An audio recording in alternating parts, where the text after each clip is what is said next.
Hello, how are you? Thank you so much for coming back and seeing what I have to say.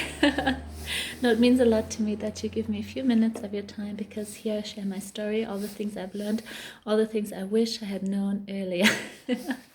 So, we have I talk about motherhood and mental health and the things I've learned along the way, and I found support really, really helpful. And I needed to I need to help my husband help me. I needed to learn really good communication on what I needed and when I needed support and why and how, and I had to spell it out over and over again, and now it's becoming more natural, but it did not come natural to begin with. I had to actually really, really be intentional about saying, this is what's important to me. And I felt a little bit like a victim, but this is only my doing and not anyone else's. So I had to take responsibility and be like, I want to find the life I've missed so long. So taking steps into what I really wanted. And so we have been living with my husband's parents for the last 10 months, and maybe someone would be like, hey, good on you. Some people would say they could never do that. Other people have done it for much longer, which is really, really cool. And I'm so happy we did this because we learned so much. I learned a lot about Tristan and his parents. Living with someone is so different than just visiting them. And I felt I had also needed to become, like a daughter again, like, really come under someone's leadership.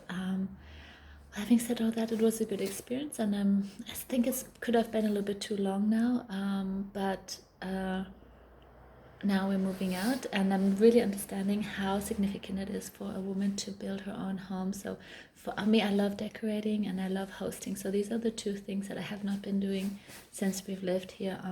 It's one of those things that is so close to my heart, and I've not been like diligent in living that out because it's my calling.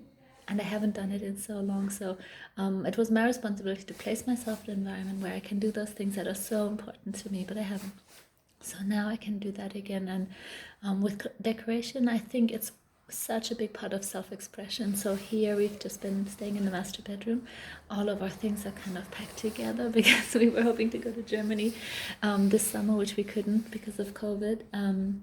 So we were kind of living in a state of being in boxes and not ever having settled really.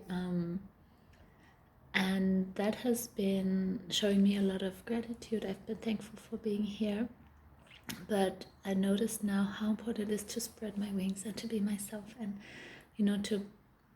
to just create. So I really encourage women to find it within them to settle in a home and make it their nest for their child, make it a environment in which they can be fully themselves, let all weapons down, because sometimes in the world we need to like defend ourselves, or we think we have to, with all of our guards and spears and swords and slings. In the end it's never that scary in the world, but home should just be a place where none of that is necessary. And it wasn't good for me to not want to offend people and tiptoe around, and when Noah was having a ball to be like, shh, not too loud, someone might be resting. I think it's just come to this point where we need to breathe, expand, make a mess, leave it there. Find some furniture and council clean up, take it home because we have the space, restore it, be creative. If it didn't work out, chuck it. I think we really need to be wild again. Yeah, I think we've been so contained of like trying to fit in, trying not to cause any disruption.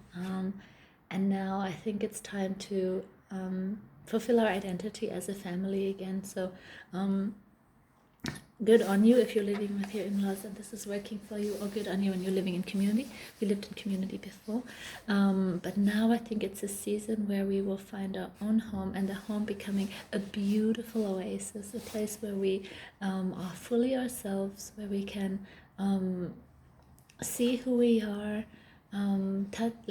just live until we get to a boundary and be like, oh, okay, there's our boundary because we set it ourselves, not because someone else said it. And we don't have to constantly think about, is this okay?